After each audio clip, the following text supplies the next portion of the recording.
ومن استعان بالله معتمدا بقلبه عليه أعانه، ومن لجأ إليه واحتمى بجنابه عصمه وصانه، ومن تحمل في سبيله الأثقال والمشاق سهلها عليه وهونها، ومن قصده صادقا كفاه وزين له مسالك الخير وحسنها. فكيف يخاف الخلق من يعلم أن الأجل محتوم؟ وكيف يخشى الفقر من تيقن أن الرزق مقسوم؟ وكيف يتسخط من المصائب والمكاره من يعلم أن الله هو الذي قدرها؟ وكيف لا يحتسب ثوابها ويرجو ذخرها من يعلم أن الله هو الذي أجراها ودبرها؟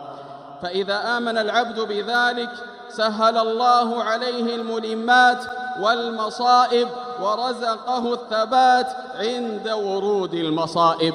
قال تعالى: يثبت الله الذين آمنوا بالقول الثابت في الحياة الدنيا وفي الآخرة.